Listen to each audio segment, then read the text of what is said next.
thought I'd take you outside for the introduction to this video today. So welcome to episode 45 of On My Studio Table. I don't know if you can hear the chirruping behind me, but that's some robins. I came out of the front door and there was a beautiful flame robin and a couple of his little grey coloured harem in the ginkgo tree. And the ginkgo tree is in a pot. We still have to decide where to plant it. But that was so lovely to come out and see them. And because the weather is cooler, that's when they seem to come down from the higher altitudes. I have a few things to share with you today. As you would have seen in the title, there have been some highs and lows. April's been an interesting month, to say the least. But I've also got a new project to share with you, some updates on the Coverlet of Comfort and the Gratitude Journal, and also a little experiment that I did, which I'm sharing with you, and I'll share the process with you as well. I have lots of scraps left over from my comfort coverlet, and as it progresses through the year, I'm going to have a lot more. And I thought, what is a way that I can use a whole lot of them at once? I know with the scrolls I'm using quite a few scraps, but sometimes they just keep building up, and it doesn't seem like I've made any dent in the pile of scraps at all. And then I thought, what if I use a collage technique? And what inspired me was two of my favourite artists, Kelly at Book and Paper Arts and Kathryn at K3 and Clothtales, doing a demonstration of collage with paper. And this was using scraps of paper left over from other projects, glued onto a background or just glued to each other. Mainly using a glue stick, but also possibly using something like Mod Podge or a white glue.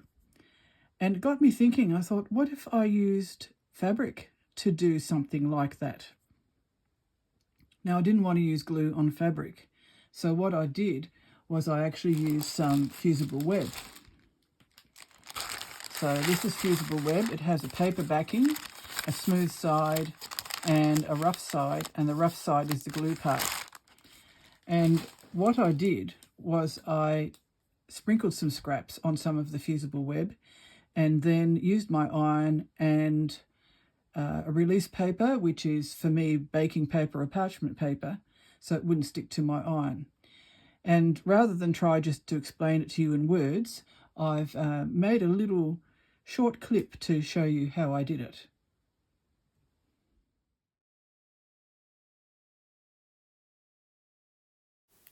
First, collect your tiny scraps. These can be really small, even less than ½ inch or as small as ½ inch. Scatter them on the rough side of a piece of Vlisafix or fusible web with a paper release, and then iron it face down onto a piece of baking paper to protect your iron. Use the heat setting without steam. When you turn it over, this is what it looks like. Carefully peel it off, and if there are any stray pieces of fusible, just pick them away, but leave the rest. And then it's a see-through piece of lacy kind of fabric, and it'll be ironed onto a backing piece of fabric. I use some Japanese silk noil, and you can see it peeking in between the gaps of the little scraps of fabric. Then I thought I would try doing it on a plain piece of fabric.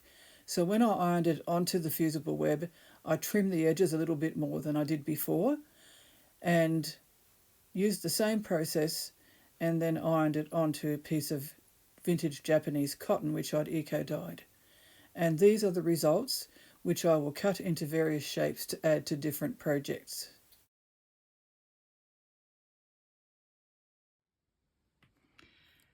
The next thing, of course, is what do you do with these new fabrics that you've made with your scraps? As you'll see, I have one backed with a Japanese fabric, which I've also already used in my comfort coverlet in the star border, and an eco-dyed grey fabric, which is vintage Japanese cotton, which was the plain colour to contrast with the star points. So I thought, well, I'll try one on the plain fabric and one on the patterned fabric. Because what happens is you have these gaps in between the pieces that you've fused together. And so the background is going to show through. And I really thought that would be a good effect. And because I didn't collage very much in a planned way, I just kind of sprinkled them on and then rearranged them a little bit. I thought it would be a good idea to leave the gaps so I wouldn't have too many layers, because it can get quite thick. One of the ideas that Kelly used or mentioned was to use them as pages in a book, which you could certainly do. I would be more likely to use it maybe for a journal cover. I have done this kind of method with fusible wadding, a thin wadding, but more organised than this. But this has sort of led me to a whole lot of new ideas about what I could do with journal covers. But the other thing that I noticed was when Kathryn was working on her journal, that she used this to make shapes. This was with her paper collage. And I thought, yes, that's a really good idea. So translating it to using fabric, I could draw them on the back, but then I might not have the best position to show the collage on the front. And I know I do work very randomly, and I often would do that. But I think with these, I'll be a bit more planned with it. So I've made some shapes. This is a heart shape that I've already used on the Comfort Coverlet. And then I've done a smaller one as well. And then I thought I'd do some circles, which is what Kathryn did, in different sizes. So that was a small bowl. This was the base of the small bowl. And these were pearl cotton tubes. And what I will do is I'll use my applique pins to pin the shape on where I think it might look best. So, for example, I might think, oh yes, I think I would like that there. So I'll just put a couple of pins in it.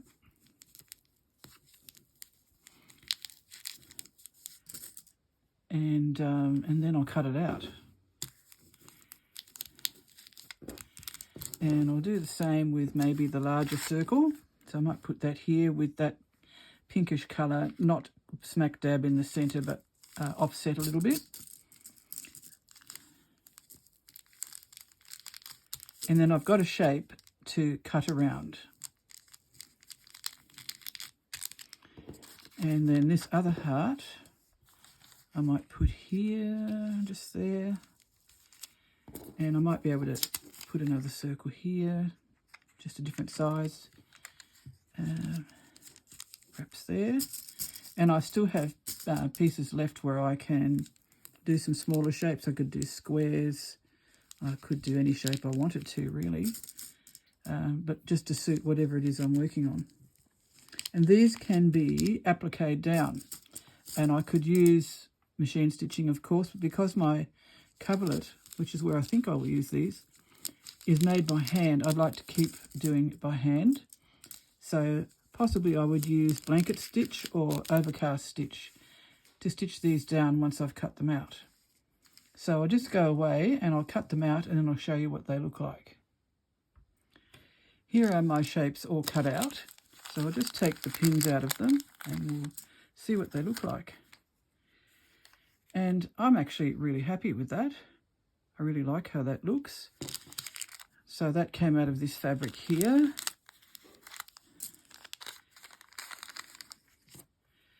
And there's that one. And I've got a bit of the yarn that was fused down there as well. And the beauty of this is I can actually use these again. So they will be saved in case I need them for future parts of the Comfort Coverlet or anything else. Now this one is from this piece. And you'll see that there's a loose bit there. And I'll tell you how I'll fix that in a minute. And that's the circle. So they're really interesting. Really like those. Now, because some bits are loose, because they overlap a little bit, I'm going to use stitching to not only stitch that down, but also to embellish it. I'll just trim that little bit off. And you'll get some loose bits that might need to be trimmed, which is fine. And it means that can go in your bag and be used for the next time you do this. So there we have them. And I still have room to put different shapes on the rest of it if I want to, and if they look right, because I want them to look right. I might go there. So I can just carry on and make as many as I like out of these pieces. And because the fabrics are already used in my coverlet, they will coordinate with it, which is another thing that I kind of think of in the back of my mind, not so much consciously, but when I select the fabrics, you know, I try to keep the pile of materials that I'm using together, so I know that these are all the ones that I've used or might be able to use that coordinate with it.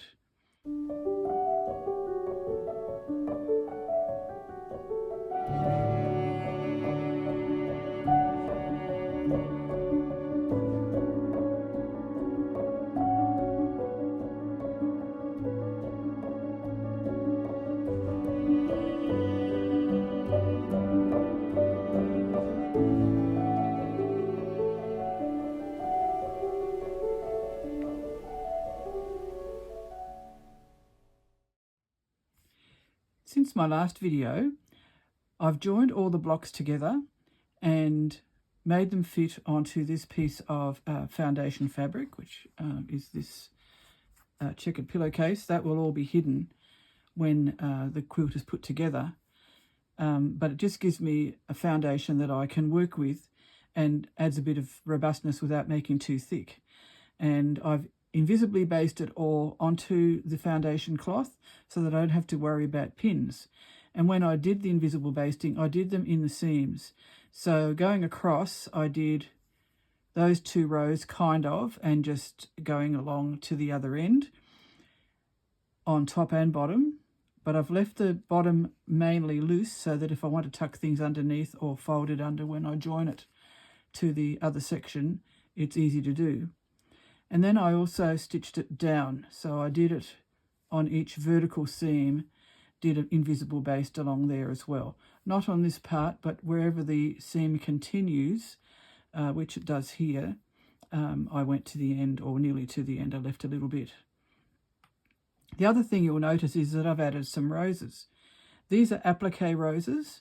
A few videos back I shared how I appliqued a lace rose onto, I think it was the central section of the coverlet. And now I've attached them to this April section. I've stitched them down slightly differently. I've used groups of 3 straight stitches on the petals, and then did some stitching in the gap around here and in the middle just to hold it flat. And the stars are going to be vertical on the quilt. I've done mine in a slightly different order to everyone else, or most of the other people in the group.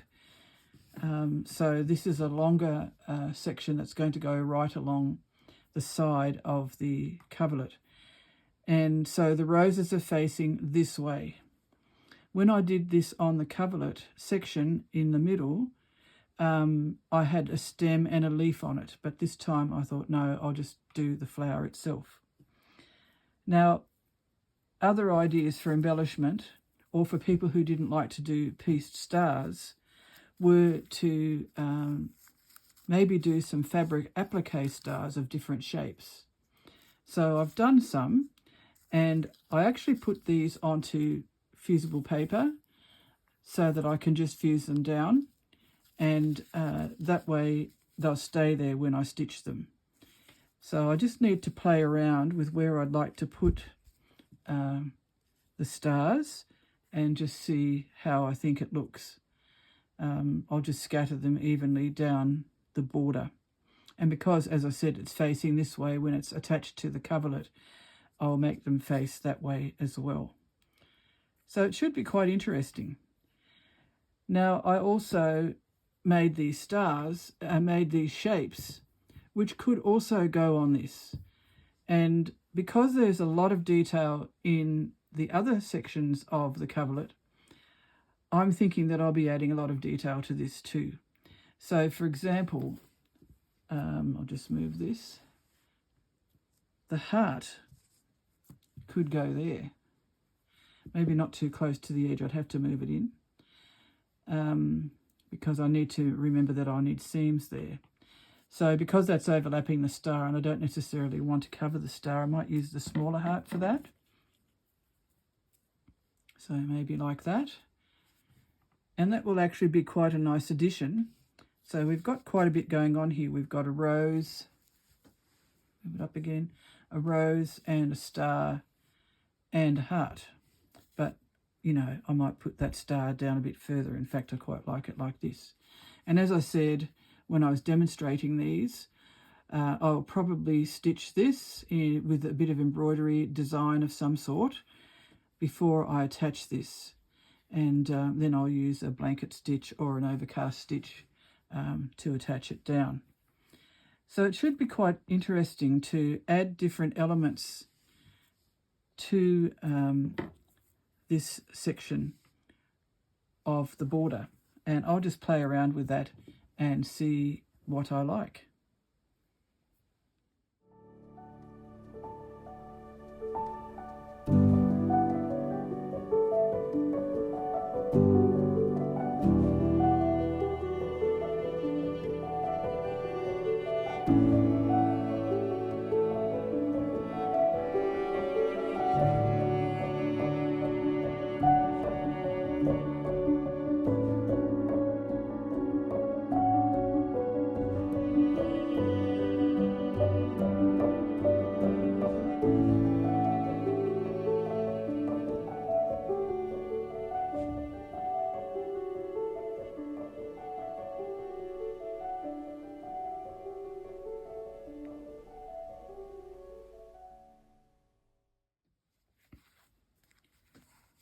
My scroll is coming along.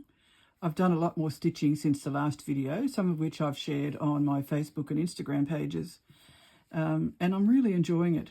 I often watch videos while I do this kind of stitching that is fairly repetitive. My favourite artists, for example, I also love history and I love interior design and anything to do with book and paper arts or textile arts. So I'm learning while I'm actually doing this, which is really lovely. So I've added a lot more stitching, mainly following the curves. So I followed the curve of this piece here and this piece here, and then I've done the same here, and I've just got a little bit more to do on the left. And then I'll have a few gaps left, and I'm thinking about what to do there. For example, here, there's a little gap where there's not much stitching, and then there's another bit at the end here. So I'll think about what I might put in there, maybe a circle or, I don't know, we'll see. But I'm really liking how this is going. The other thing is I might be changing my mind about what I'm using to tie this. I had a piece of eco-dyed t-shirt yarn, but I'm thinking that I might use a piece of silk. I'll just roll this up and then I'll show you. The stick was part of the sticks that we collected for starting the fire, and I just rummaged through them and found something that I liked and that I could break with my hands. So this is the tie that I originally was going to use, and then when I was rummaging in my scraps, I found this piece of silk, which I cut off the tie on my Circle Project journal, which I'm a bit behind with, by the way, so hopefully I'll catch up by the next video.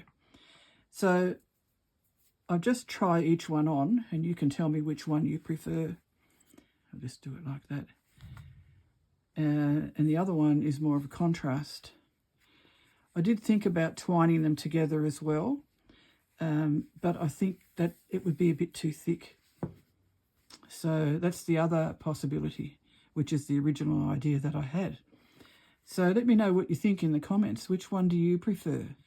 This eco-printed t-shirt yarn or the naturally dyed silk.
In my last video, I shared about this lovely gift that I received in the mail, a beautiful card with some lovely affirmation in it from a follower of my channel, including these keys and this lovely piece of vintage linen with embroidery and cutwork on it. And I mentioned that I would probably be making it into an artwork. A very timely thing was that I had ordered an inspiration pack from the Thread Studio, which is an Australian company. Dale Rollerson is a textile artist and she's also on YouTube. And the colours just seem to be perfect. I'm still planning to eco-dye or eco-print the linen. That will probably be a background to this piece of green silk noil. And then there were these other pieces in the pack as well. This is like a gauze type of thing. This is a crinkly fabric, which I think is silk. And then there's a beautiful velvet, dark green velvet as well. And I just draped the pieces on this, and I'll pull it down a bit so you can see the top. And I just love how it all looks together. I won't be using the card itself because that would be copyright to the artist that made it. But I am going to print the writing inside onto some silk and possibly eco-print that as well, or eco-dye it. And that will be incorporated in this somehow. Also the keys, which I really do want to make sure I use. And it so happens that there is a challenge in a group that I belong to called Stitching and Beyond, which is a Tasmanian group, but it has members from all over the world. And that needs to be A3 size. Well, this green piece is almost exactly the right size. So I'll work with that and make sure that this will still show. Then there were some beautiful, beautiful threads in the inspiration pack that came with it. Look at the colours. And I think some of them are silk, some are wool, some are cotton. Absolutely beautiful. And there's some more of the fabric, and there are also some little seed beads. So all in all, I think I've got the makings for a new project which may end up going into a touring exhibition. And this and the gift were the inspiration, as well as these beautiful fabrics and threads. So I'm all set for another project.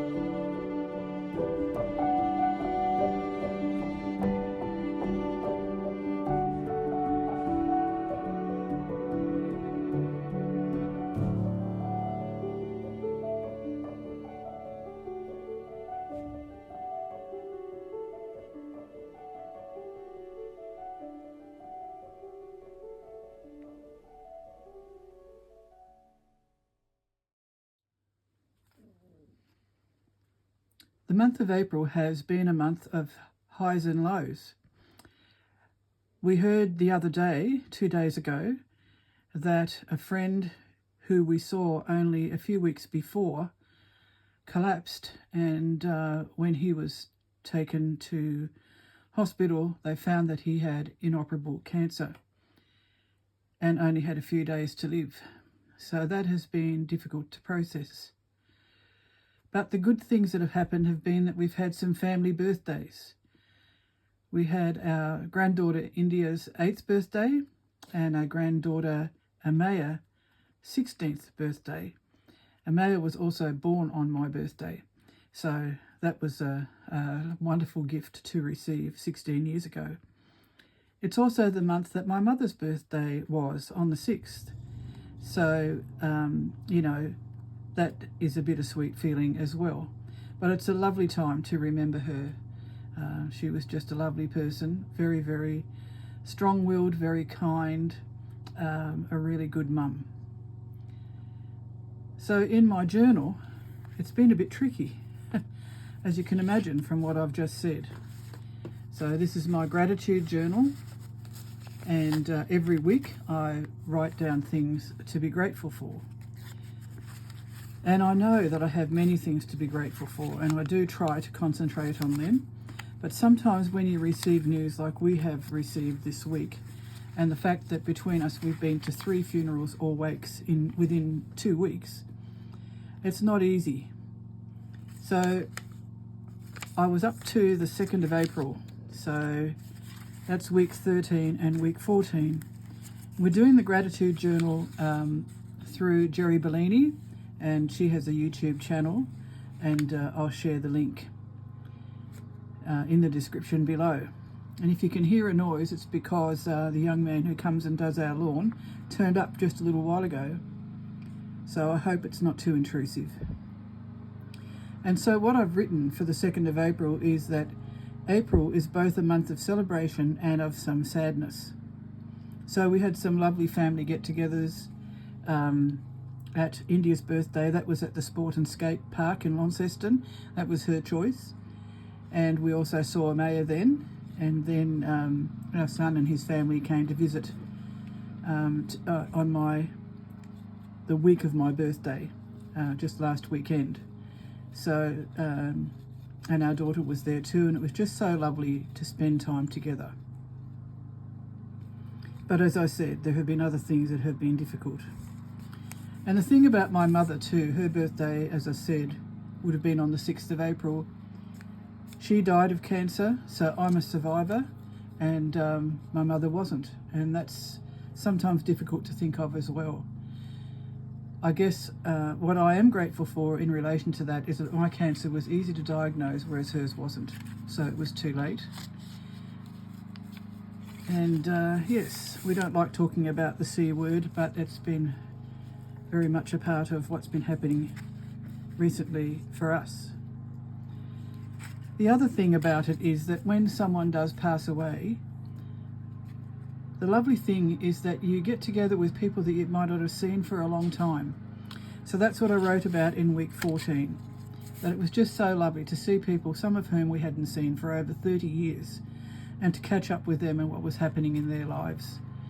And we just had a lovely, lovely time. And I think I mentioned that in the last video where I shared where we stayed at our B&B also. So there are good things and difficult things, and that's what life is like, isn't it? But I'm still, every week and every day if I can, trying to find things to be grateful for.